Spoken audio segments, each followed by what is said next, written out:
Wake up with the sunrise, meditate to clear my mind. Thank you for this breath, I'm ready to be surprised. Don't know where I'm going. Hello and welcome to this healing session. It is your fearless guide, Rachel W. Robinson. Most of you know me as a victim rights attorney. You also by this time know that I am a poet, contributing author to an international best-selling book aimed at preventing teen suicide, gardener, world traveler, and so many other things that I have tapped into on my healing journey. And so, of course, I am bringing that to all of you because, as I always say, regardless what happens in court, if your mind, soul, and spirit are not healed, there can be no justice. And so I'm really excited for my guest today.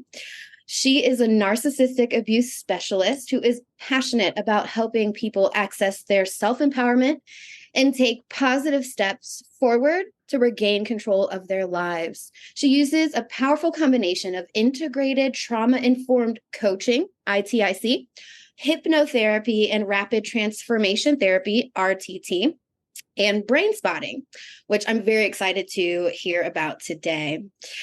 She has a special interest and expertise in narcissistic relationship recovery because of her own past and her personal life dealing with narcissistic relationships. And so she knows what it's like to feel unheard, misunderstood, gaslit, and not believed. Her mantra through all of that as she found her own healing journey became, "This happened for me and not to me." And I am so excited to introduce her to you all. Her name is Jayne Robinson. No relation, although we are all related in some way on this planet, right? Jayne, how are you? I'm great. Thank you, Rachel. Thank you so much for having me. Absolutely. So let's jump right in. I want to hear more about your licensure doing these ITIC and RTT. What does it mean to be licensed in those? And how did you get started in doing them? Well, I guess getting licensed in them is a lot of study, a lot of case studies, going through your own personal, my own personal stuff, really. And that was the driver to do what I do, because I'd just come out of a fairly long marriage with a narcissist, and that was at the beginning of COVID. And it was a pretty isolating time because there wasn't that access to the help and support that you needed around you. Even, family was even difficult to get to and be with. So even though it was probably, I sort of think, what was I thinking? It was probably a great time to do it because it really gave me that time on my own to think, okay, what's going on here? How am I going to deal with this, right? So I decided that I would access some online help, and it was through that I discovered the rapid transformational therapy. So I decided there and then, well, this could be going on for a while, so why not just do this, my own healing, but through a study modality. So learning about that and so spending the money doing that, and it became it was just a fantastic support group around me, internationally, of course. And so it was a really wonderful way to do that. So once I'd sort of finished, was getting well and truly through my RTT training, and it was then I decided that, there was more to this, that especially for women in situations like me, coming out of a narcissistic marriage, and, unlike a lot of other marriages that might end, when you're dealing with that narcissism or that family violence, the abuse doesn't just stop because you've left the house or, you've gone to court, as you well know. Right. So, we have those issues and trying to deal with our own nervous system, our own way of dealing with things, and it's hard because unless someone's been through it, they don't get it. They don't understand the trauma that it causes, and you're still trying to function as a human being within your family, within your community, whatever. And of course, and I think, Rachel, we're at a point in life at the moment where, and I was having this discussion with someone the other day, where we're really not feeling comfortable in reaching out to people because everybody seems to be talking about, whether it's on social media or whatever. I don't watch the news and I don't do a lot of social media because of the whole contrived everything's great sort of thing. And that's creating a space where people think, oh my God, if I reach out and say I'm having this issue, I'll be a burden. They won't want to hear it. I'm just a whinger, and they'll be saying, oh, just get on with it. And the reality is that that's not how it is for most people. But what it's doing is it's actually stopping people from reaching out and saying, I've got this emotional issue. So that was sort of quite obvious to me, a few years ago, and then through my training, and then with the trauma-informed coaching. So that was really good because you learn a lot of the science as well about the nervous system, how it affects our body and how it affects our sleep, every part of our system. So then I was then introduced to Brainspotting with Dr. Mark Grixty. He's in the UK, and did my training with him. And he's just an absolutely beautiful, wonderful, spiritual person, even though he's a clinical psychologist, he really is in touch with what's going on. So for me, it's been a wonderful journey because I've got the RTT, the integrated trauma-informed coaching, specialising in that narcissistic abuse. But in saying that, I found it to be wonderful with lots of other, issues that people have. And then the Brainspotting is just sort of that little bit of a cherry on top for when someone's really fundamentally ready to dive even deeper than what the rapid transformational therapy does. Amazing. Thank you so much for that and for being vulnerable and sharing your journey here. I always find it important. It's like you said, when we have people guiding us through our healing journeys who have been there, it's just something way more trauma informed and just way more comfortable about relating to them. This isn't talk therapy, y'all. This is we've been through it and we're guiding you through the same hell. Okay. We've gone through those fires. And so thank you so much.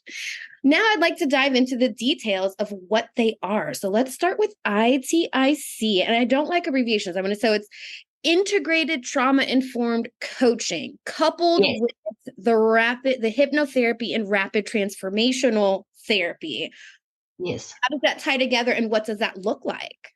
Really what happens is that when I first am contacted by a client, I'll spend quite a bit of time, 15 to 30 minutes, talking to them about what their issue is, what they're trying to achieve, because it's really important, because we can have a plethora of issues going on, but there'll be one, two things that are really holding us back and not allowing us to move forward. And quite often, that can be just that one or two things that, from that trauma that is actually stopping us with other things. So it's really quite great because we can hone in on that one thing, and then that sort of starts to ease the other parts that aren't sort of working, and we can work on that a bit later as well if need be. But quite often, and people are intelligent, people are smart, they know what's going on, and if they do the work and they open themselves up and they do the little bits and pieces that I might give them to do at home, to think about and come back to me with, that opens it up all the time. Does that make sense? Absolutely. So and part of that call that I do, that's really me also making sure that they're comfortable with me and that I know that they're committed to doing the work, because a lot of people, and I won't say a lot, but many people are really quite happy staying in that victim mode. And it's a very easy place to stay in, because when you've come out of an abusive relationship, you get more attention, and it's not necessarily the attention that you want. You really want to be able to, but the key to it is getting each and every person to find themselves.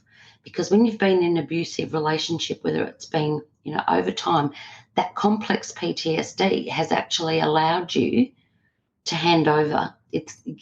You've just handed over your power. So you don't know who you are anymore. No, You've got no. I want to go into that. And it's two things you've touched on that I've encountered, obviously, as a victim rights attorney. The first one is the attention from being a victim. Now, this is not even, it's not to put anyone down, but think about it. When we're children, this is how we get affirmation. This is how we know people care. Attention is important. You've ignored a child. Studies have shown that's the worst thing you can do to a child. And we are really just little kids still walking around in big bodies. We're not really. And this is why we always need a lot of therapy. So, and it's not funny. So, that's that needing that attention and that comfort and that affirmation, that reassurance can be very addicting when someone is in that victim mode. Absolutely. Also, having people swoop in and want to fix things for the person. And here comes the PTSD and the learned helplessness. That's what I call it.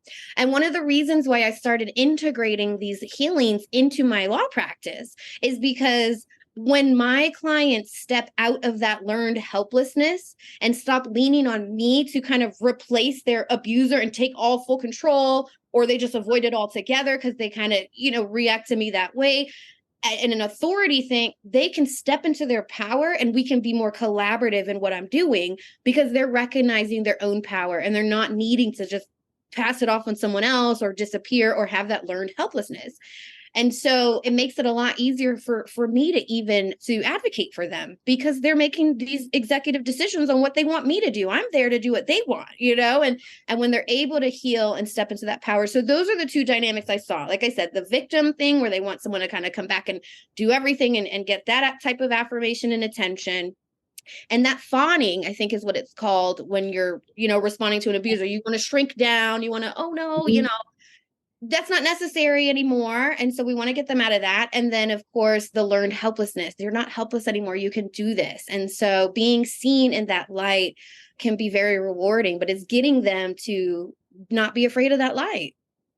Yeah. And the thing too is, Rachel, that, if people think back to a time before they were with that abuser, they would have been a, pretty independent, strong, intelligent, smart, whatever person in whatever field or, just, and it doesn't mean in a career, it just means that but there's this energy that you emanate of this confidence and of this beauty and this empathy. Empathics are the biggest victims here, right?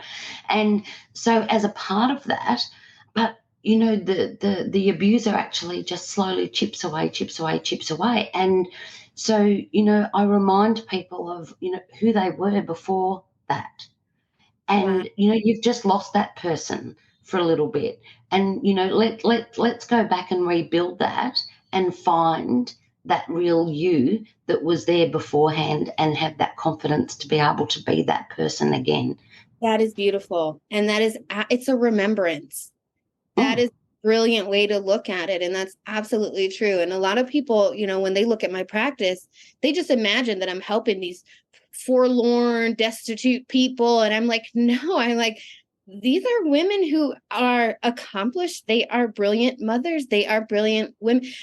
Sometimes those are the ones who, like you said, that's the best narcissistic supply is going to be from a woman who is empathetic, empathic, intelligent, strong. I mean, men are, in a lot of ways, if we believe the genetic stereotypes or whatever, conquerors. So they're going to go, like, having a strong, professional, intelligent woman to kind of chip away at. This gives them a lot to conquer and a lot to feel proud of if you're trying to abuse. Yeah, they're banging their chest. Yeah. And so these are the women that are drawn to me. So I love it's a remembrance. Thank you for that. It is. And, and I think that's the thing that you've got to remember is you're not trying to create a person that they've never been. Right. You're actually just recreating that. I love it. And wiser and stronger and more resilient at that. Absolutely. But not losing their empathy and not losing any part of it. Having boundaries, I guess, but an understanding of who they really are and learning from that experience to not give that over again. Absolutely. What does a session look like? What are the exercises that we do in these hypnotherapy sessions?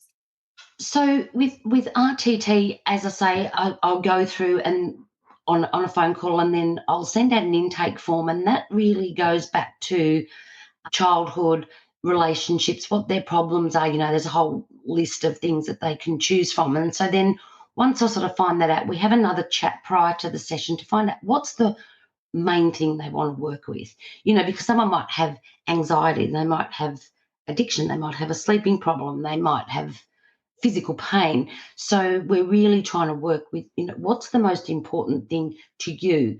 And quite often, I will see, joining the dots, that's creating that, which is creating that, which is creating that. So I know that, but, I really like to give people the opportunity to use their own inner guidance as to what's important to them, because until we focus on what's important to them, they're still going to feel unheard and feel like, and if you go, oh no, don't worry about your anxiety, let's worry about your weight problem, or don't worry about your weight problem, let's deal with your, not sleeping properly or whatever. And so that's the thing, because, that person is, whatever it is to them that's important is really what is what we deal with. Because, I can't say, oh, well, maybe you should do this or that or whatever first, because, this is a journey. This is someone who's at point A, has got this issue, and they want to get to point B. How am I going to get them there? And the way I'm going to get them there is by listening, by helping them to understand what's important to them, because that's all that is important. That's all that is important.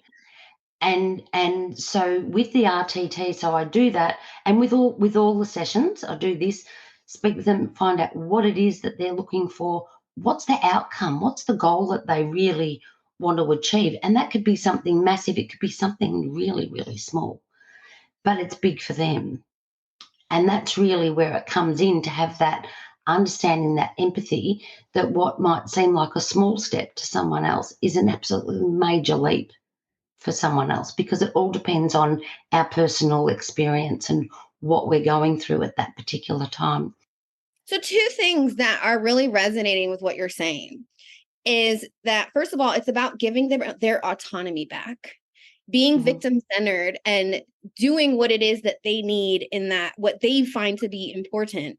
Even if you can zoom out and see something else that may, but the other piece though, is that it's all connected, like you said in the beginning. So even if they start here, they're going to end up the rest of it anyway. So you're really picking the starting point that feels most resonant for them. So now they're getting not only that issue resolved, but they're feeling empowered. They're getting their autonomy back and being able to steer their healing, because it doesn't matter where you begin.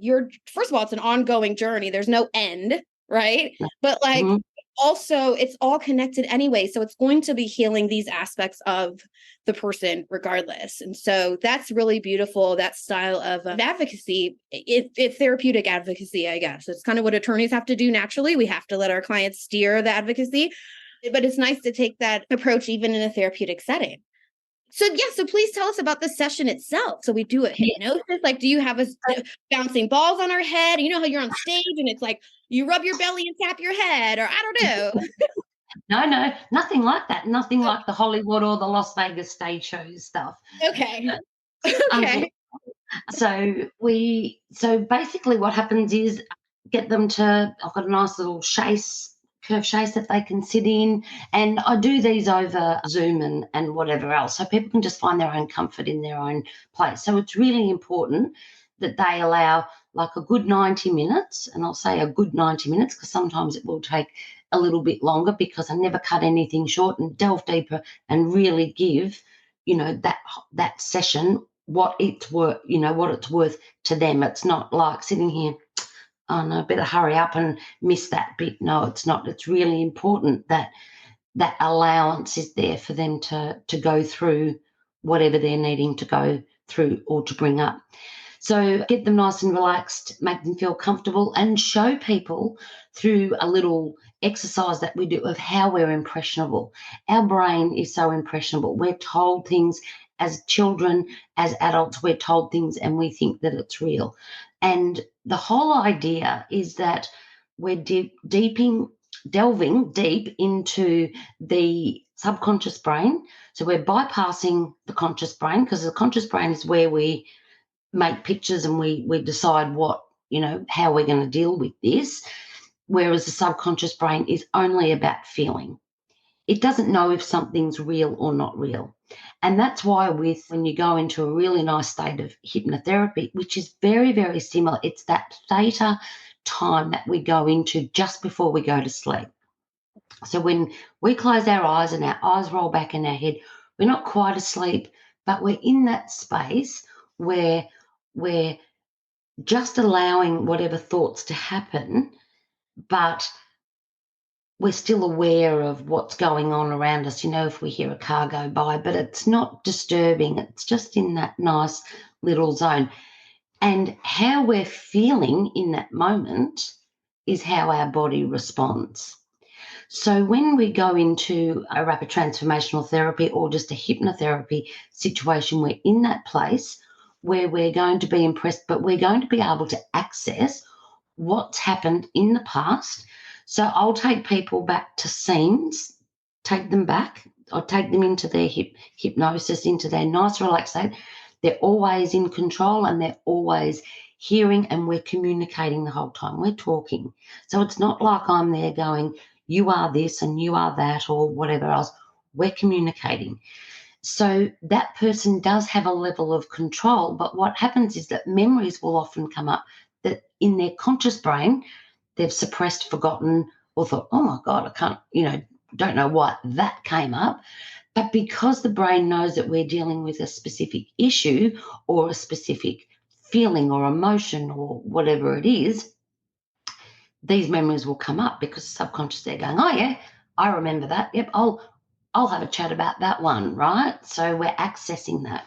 So then what happens is that through that we go through and we find out, and this becomes then the root cause of their current issue. Yeah. It's interesting you said, because your brain's, the subconscious is correlating feelings and emotions. Mm-hmm. That's how you can, it sounds like that's how you can get to the root, because it's going to like everything that echoes that feeling. Yes. And so we're going to keep going and going. And where did the echo begin? When was the first shout made? Right. Like, and so it's getting you there. That's amazing.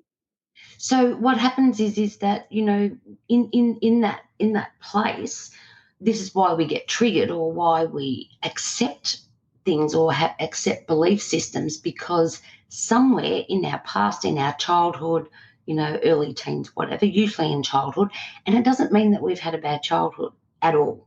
That doesn't necessarily mean that, we've had horrible parents or, whatever. What it is that what we have learned, our learned behavior of what's acceptable and what we're prepared to tolerate. So that's why we'll often, then attract the wrong sort of people, because we've actually been told that, oh, well, that's just the way it is. Or you have to be nice to everybody, or you have to be respectful. So, and a lot of us are brought up, with it's, well, you can't say no to an adult, or you can't say no to someone who's higher up than you, and, that's changing. But the reality is that, we've still got a very heavy religious footprint, and whether you're religious, spiritual, whatever, it doesn't matter. The footprint's still there.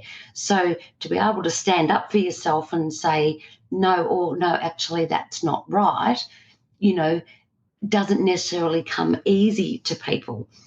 Does that make sense? It makes perfect sense. Absolutely. I mean, obviously, I'm helping people navigate these power structures. And when I step into a case, quite often, particularly with my clients, they haven't known how to speak up to the district attorney. They don't like what's going on in their case, but they're like, but it's the prosecutor, or the judge told me to be quiet in a family law case, and I thought I had to be quiet, and they're terrified. And I will come in and say, let me talk to this judge. No, you don't need to be quiet. Okay. And it's like, but it's very true. We have these hierarchical structures that people, are taught to just kind of mind them, do what these things say. And we also give our power over to people for no reason. I mean, one of the things I don't tolerate is when random people try to set deadlines for me. Someone can ask me to do something by a certain point in time, and just because they asked me, I will say, you know what, it's going to be a week later. I don't going to be actually what works for me is it's this such a day. Like, don't say, it's different if we have an appointment. Like, I have to schedule things. You've been amazing. Like, we're amazing. We have to schedule things and it's great. But for people who think they are other attorneys, for example, in a case, if a prosecutor tells me or a defense attorney tells me they want something, I will tell them the time that works for me. And that's that. And like, that's just a small example, but even in that sense, we worry about that. I've done landlord tenant cases. And by the way, I think a lot of this is going to get edited out.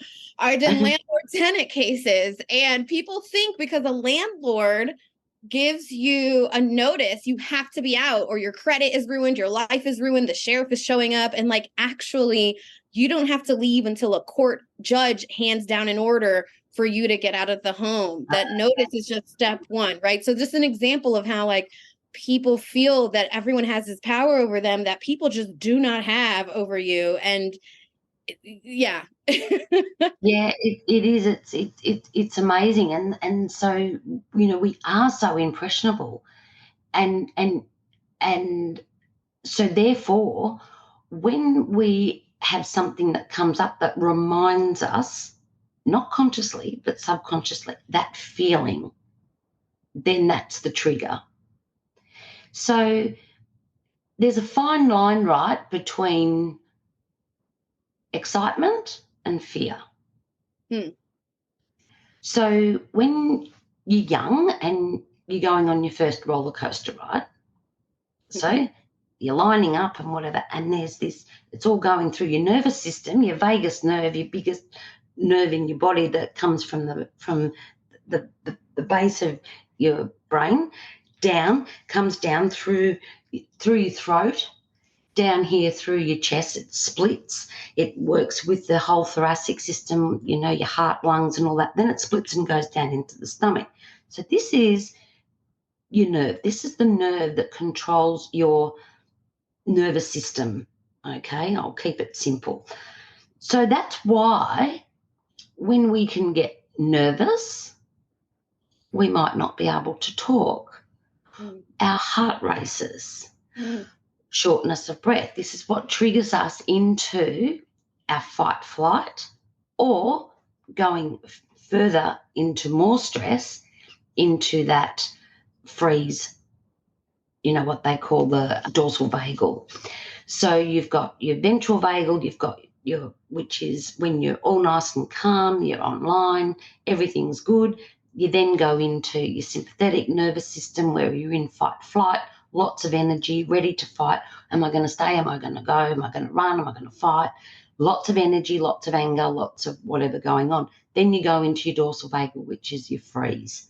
This is when the covers come over the head, don't want to know about it. So that's part of it. But coming back to the roller coaster ride. So when we're standing in line for our first roller coaster ride, or our first rock concert, or our first anything, right?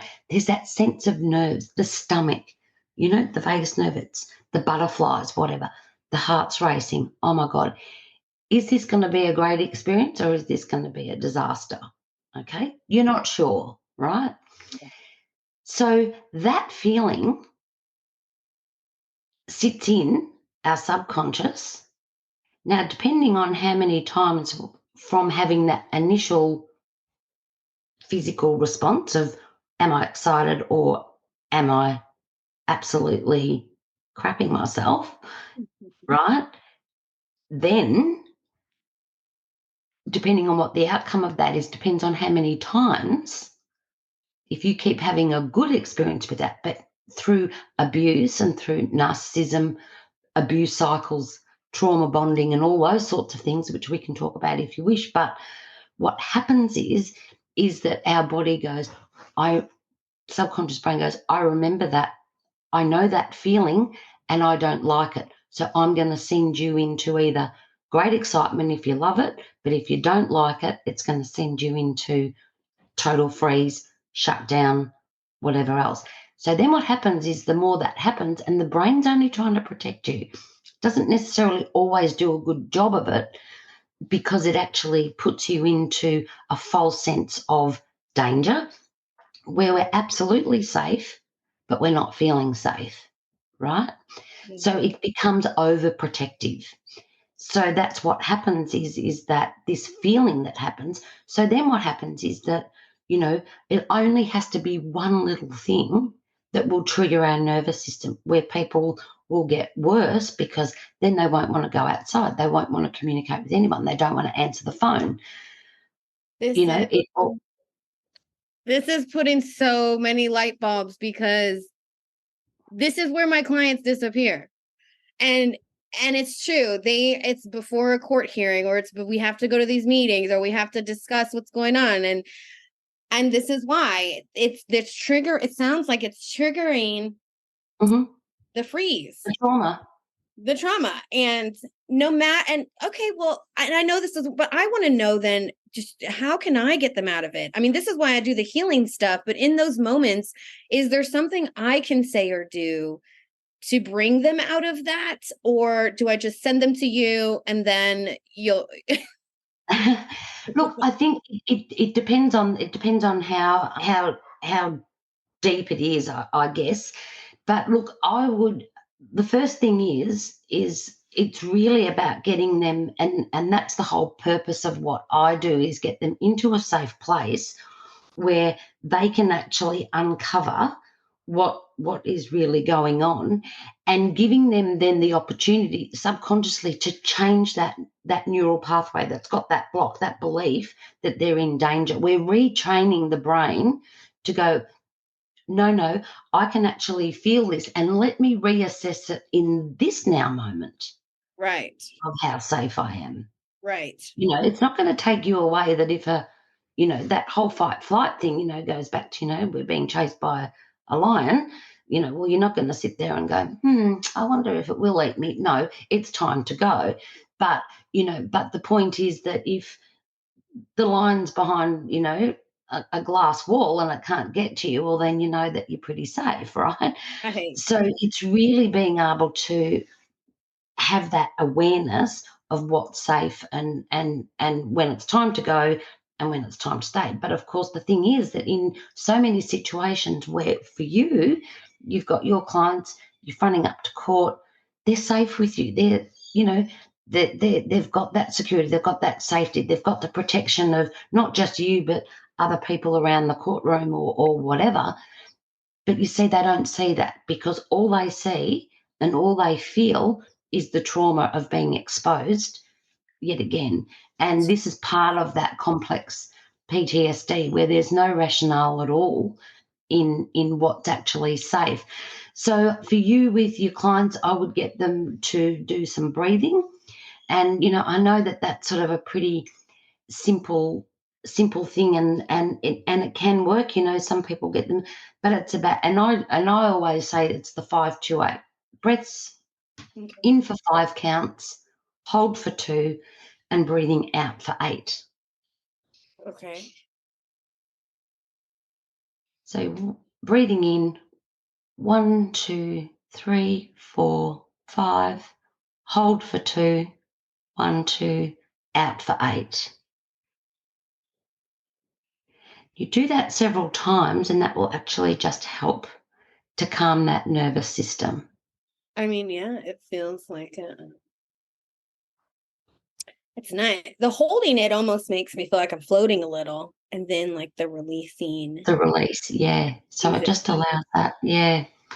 So, so that's with the RTT, you're really sort of getting to that root cause, helping them to access where this memory is held, what caused it, what causes them to react the way they do, what causes them to accept what they've accepted, because it helps them to understand that this hasn't just been like a weak moment that they've got involved with someone who is going to abuse them or continually do that. It's not a weakness, whatever.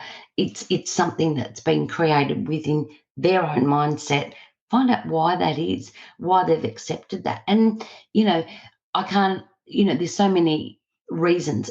People will come up with, and they'll think, oh my God, I would never have thought that would be something that would have created that response in me, or that allowance or acceptance of things that shouldn't have been accepted.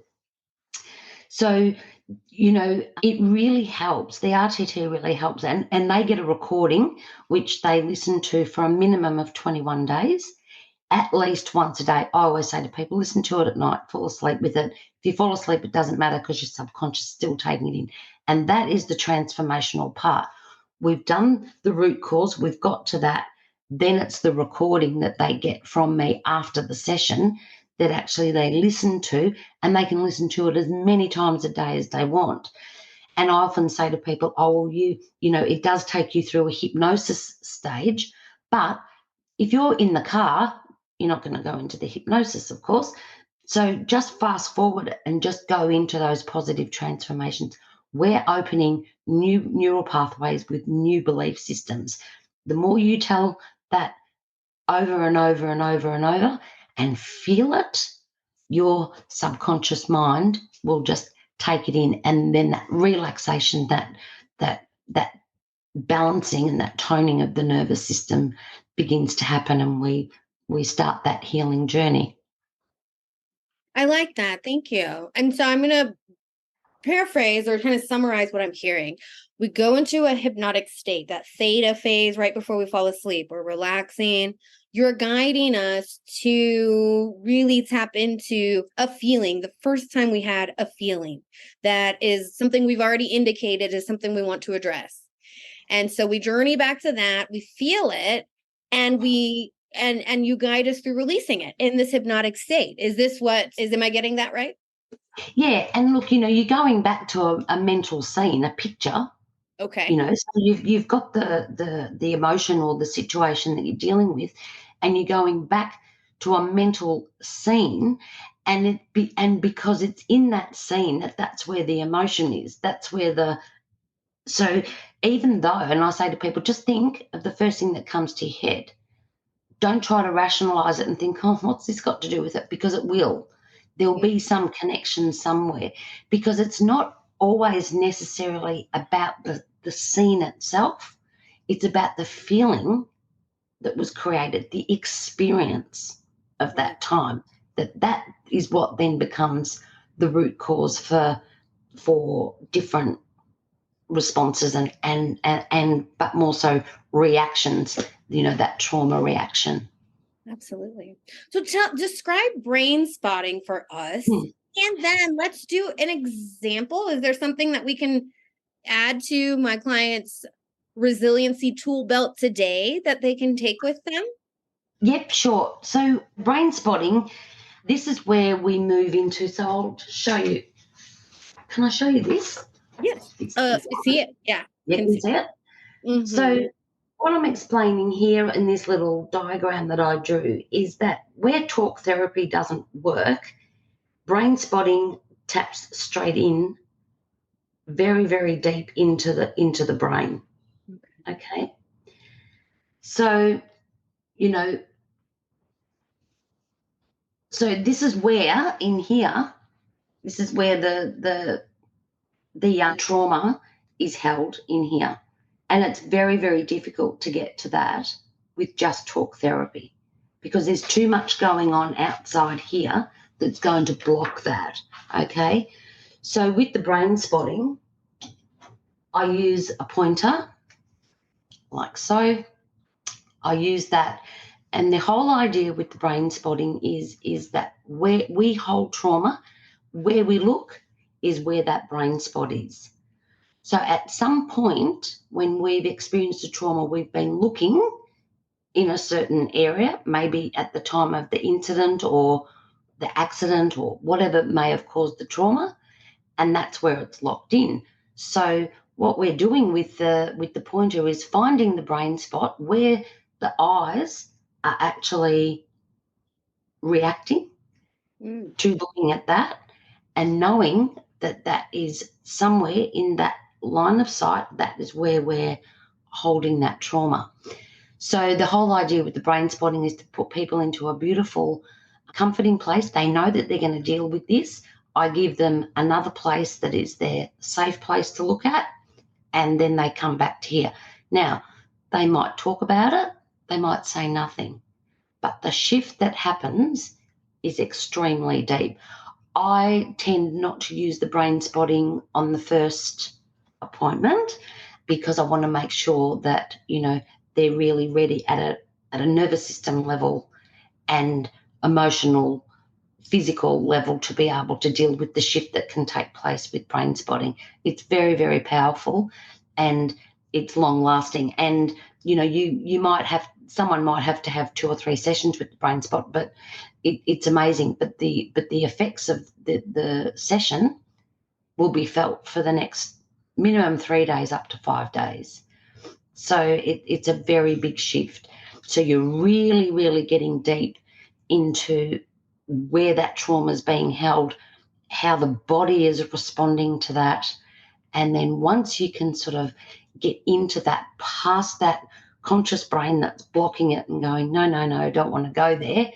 But, and that's why, it's really important. So you can do a couple of things. So here we go.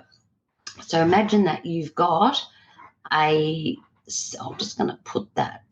I might use the other one, actually. I'll use the darker one because that'll be easier. The first session with me to be the brain spotting. What if I completely end up and crumbled in tears? That'll do. No, you'll be fine. So I'm not going to get. So really, what you have to do is, if you just stare at that for a moment, take a deep breath, and now look through it to the back wall. Through to the back wall. Now bring your attention back to there. And now go through to the back wall. And now just to here. And now to the back. And just taking nice deep breaths each time. And just keep moving from there to beyond. Back to here to beyond.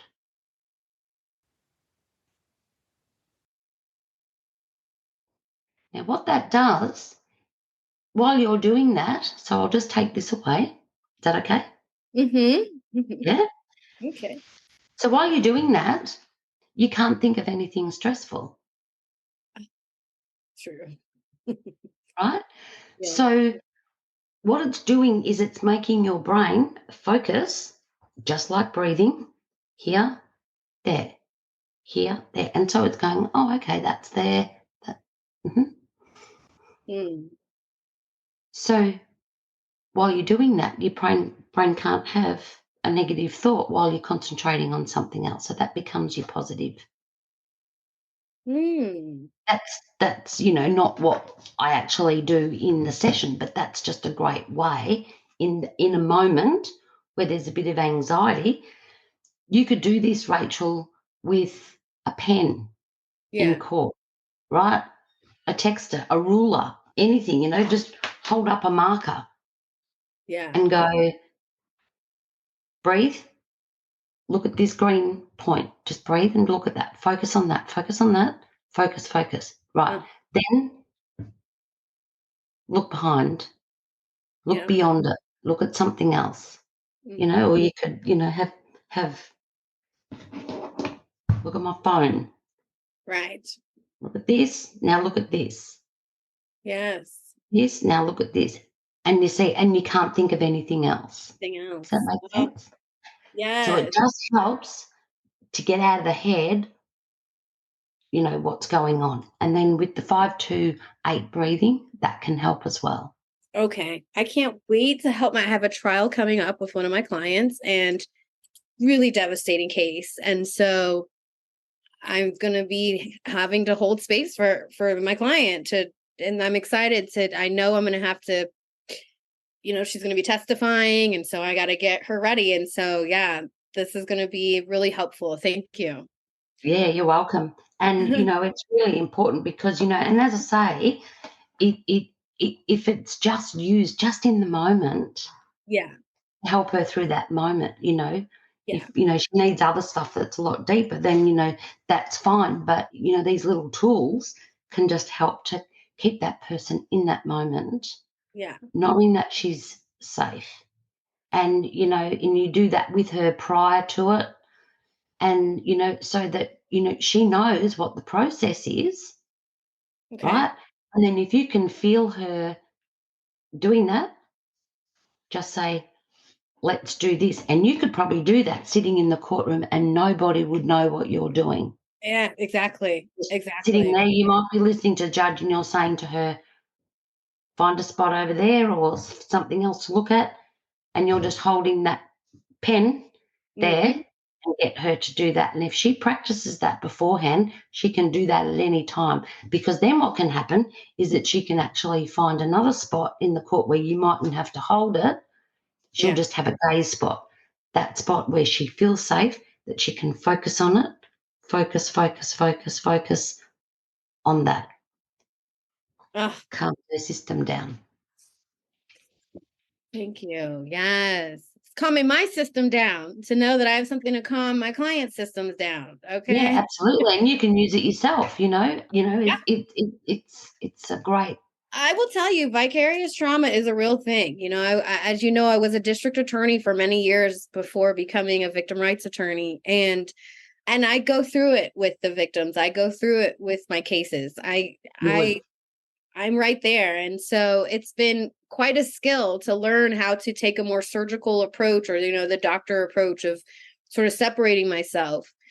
However, I'm a human being and I'm doing this because I have empathy and value humanity Mm, and their freedom and what people need to do to be empowered. And so it's part of what drives me is my ability to put myself in their shoes, my ability to feel strongly for what they're going through, but it's not always healthy. And so that's why these healing sessions are also helpful for me, because I of also course. need to prioritize that self-care and at those times, because it also is better for my clients too. So I know in the beginning, I talked a lot about what makes it easier for me to advocate for clients stepping into their power.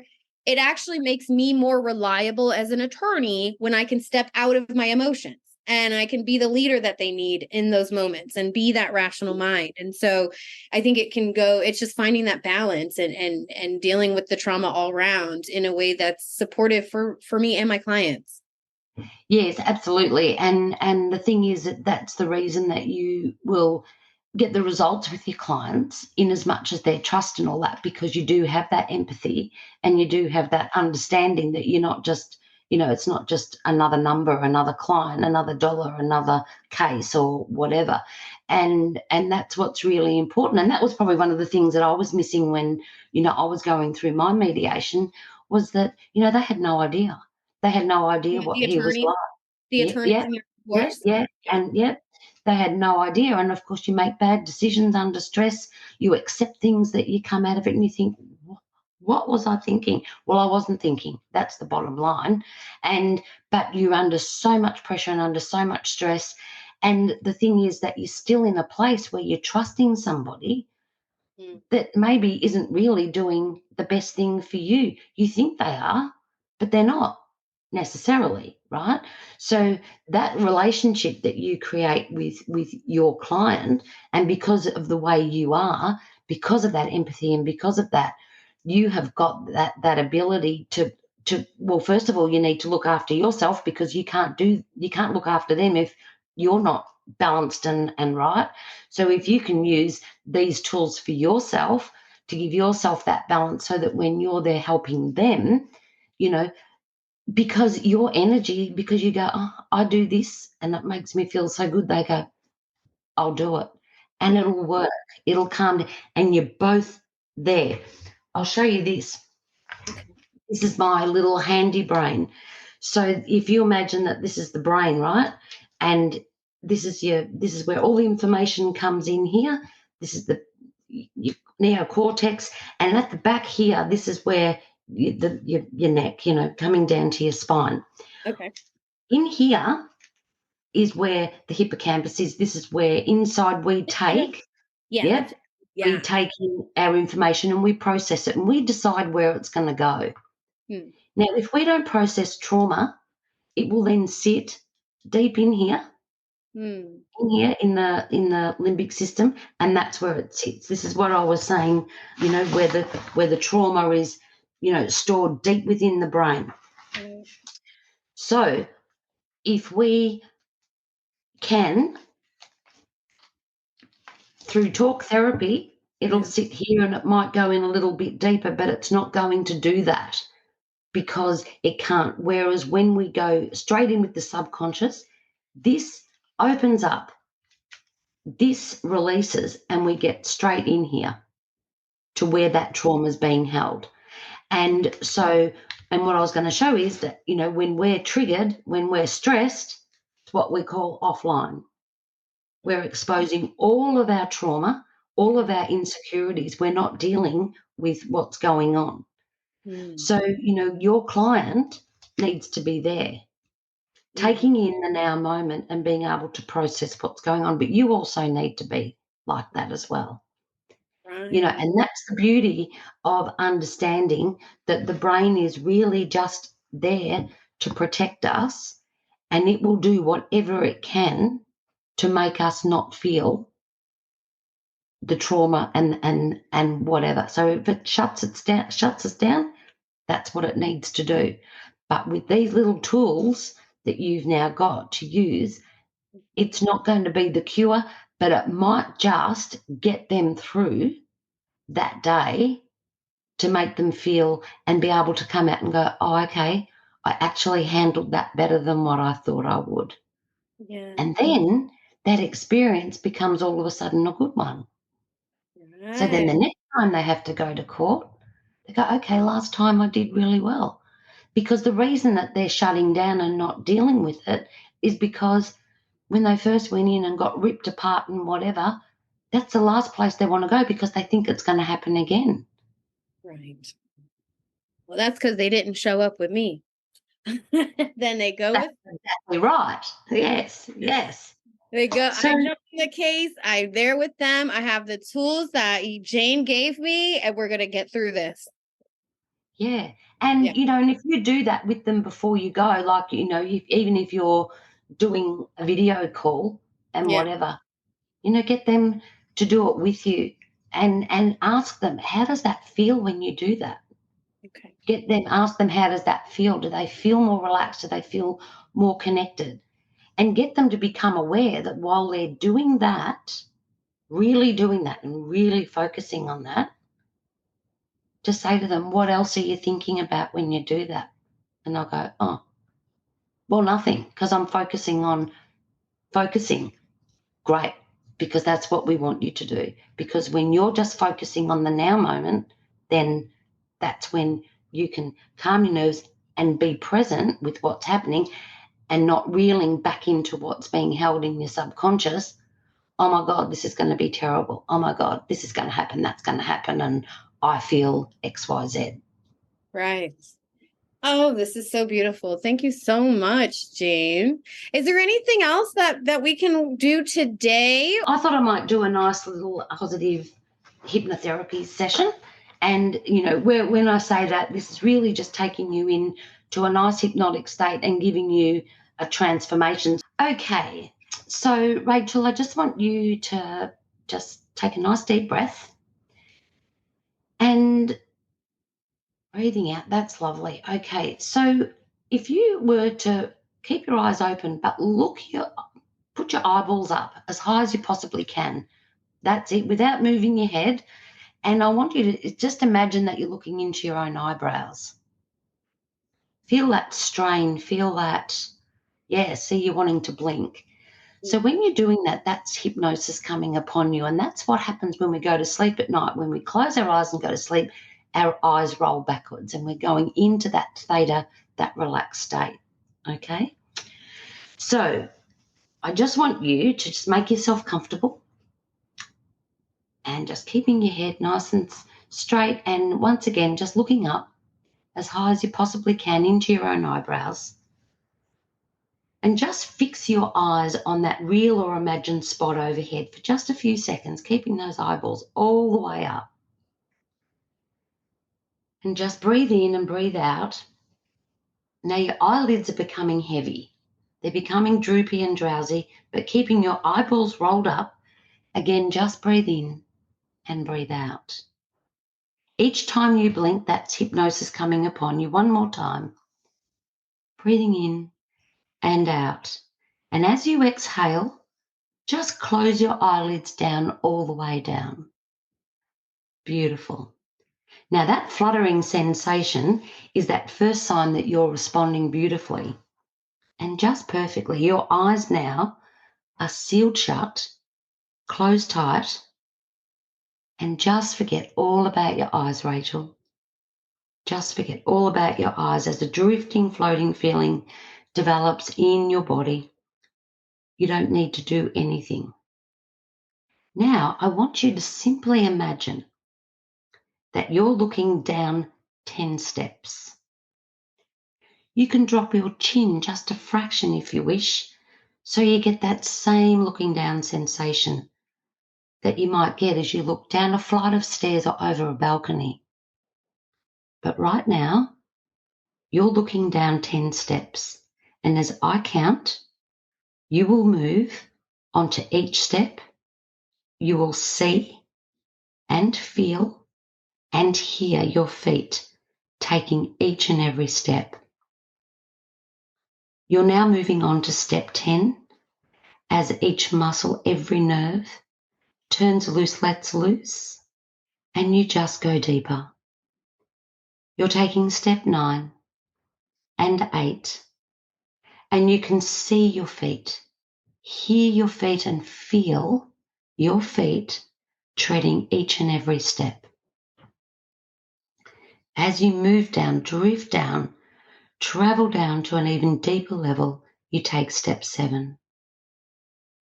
You're now going deeper into an awareness of yourself.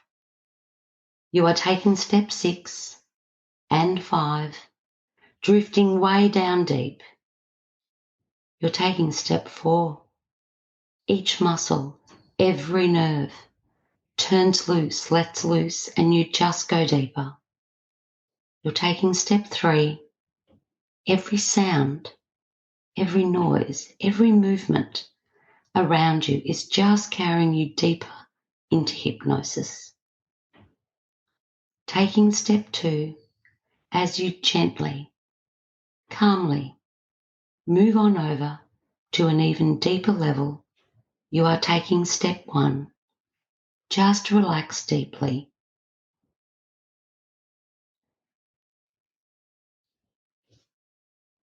I want you just to imagine that you are a newborn baby.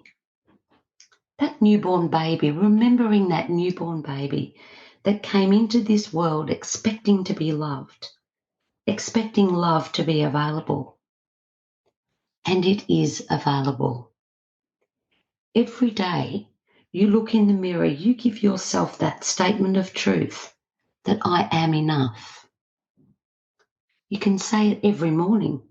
You can write it in so many places, on your mirror, on sticky notes around your kitchen, on your fridge, reminding yourself that you are enough.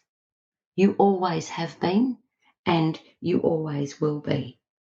Just like that newborn baby, you were born enough. You are now knowing that you are enough, and it's beginning to resonate within you and to everyone around you. People are noticing that you feel and know that you are enough, and therefore they treat you in that same manner.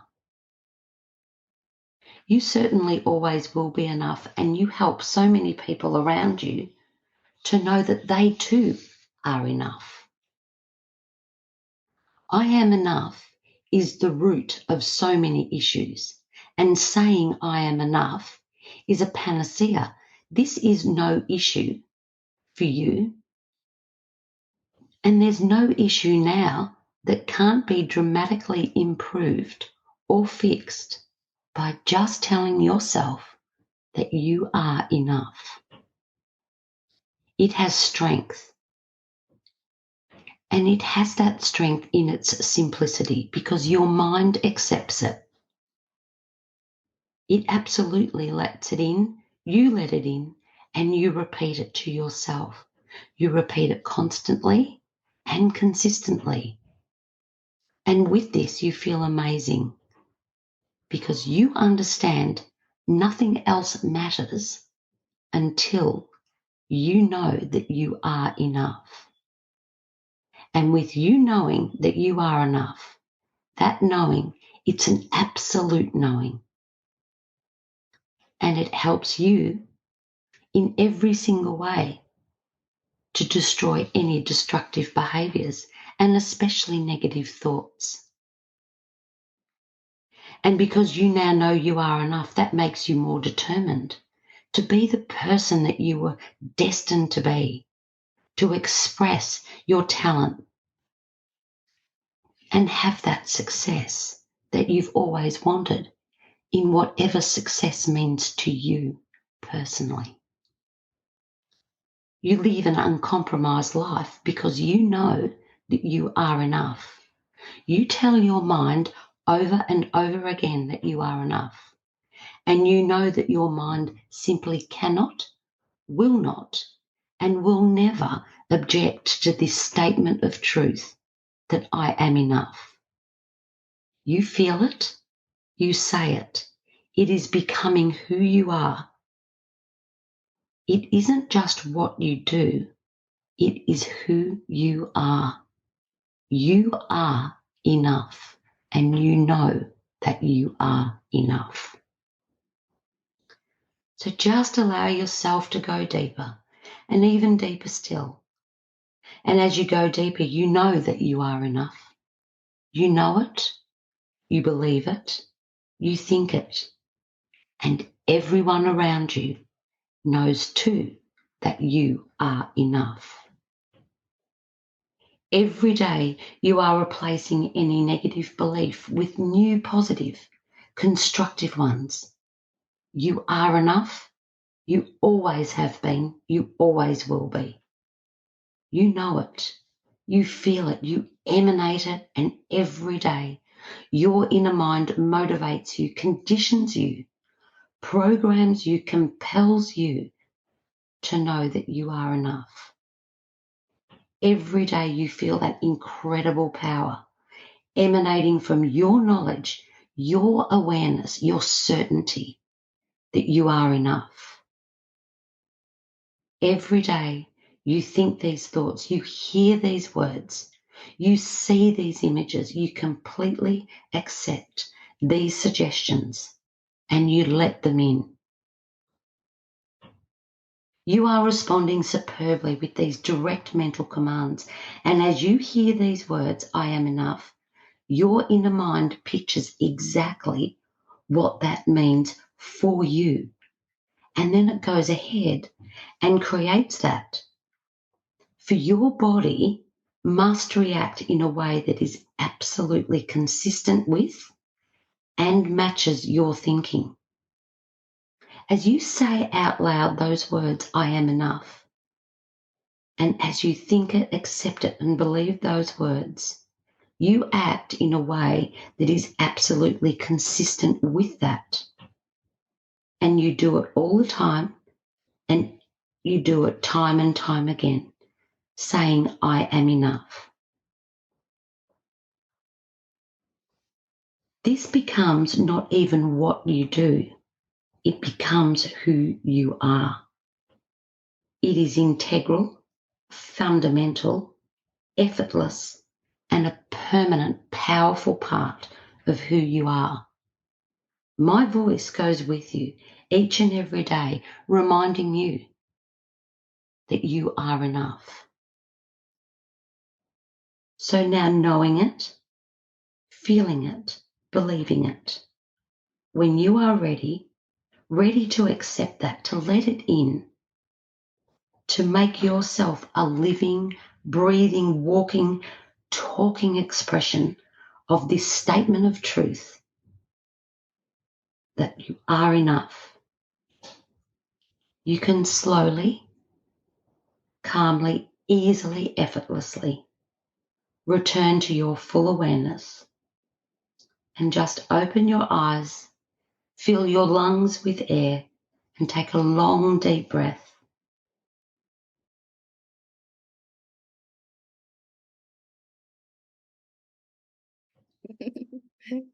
How was that? I have like tingles in my brain right here. Oh my gosh. Isn't that great? mm, yeah, that was really nice. Good. Thank you. Thank you for that. It's just a little short one, but it's a good positive one, right? Yes. Mm. Well, with that, thank you so much. Where can we find you? If my clients wanted more of this, where can we find you? Okay. So I have a website which is jayrobinson.com.au. So it's JAYNE Robinson, ROBINSON. Find me there, send me an email at janehrodinson@gmail.com. And I usually, I'm pretty quick with response, even though there's often time differences, but that's fine. And as I say, I work over video.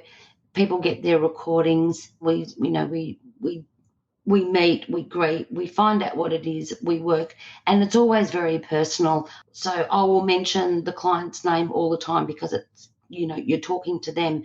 The other thing too that I wanted to mention is that when I do the intake form and also talk to them during their session, what happens is that person starts to talk to me in their language. Okay. So those words I use very often, all the time, I will use their words, their language in their recording. So, and the reason for that is because the voice in our head talks to us in the language we understand. So now that I'm putting in that positive, if I use my client's words in the way that they use them, that becomes more real. That's not somebody else telling them, it's their words telling them. So that self-talk, rather than being negative, becomes a positive self-talk. So it's really cool the way that I integrate that into their language, into their recording, because then it's not foreign. It's Right. like they're talking to themselves. Absolutely. I like that. Well, okay, so we have the website and we have your email. Do you have any social medias you want to? I do. Yeah, I do have Facebook, Jayne Robinson. I have LinkedIn, Okay. Jayne Robinson.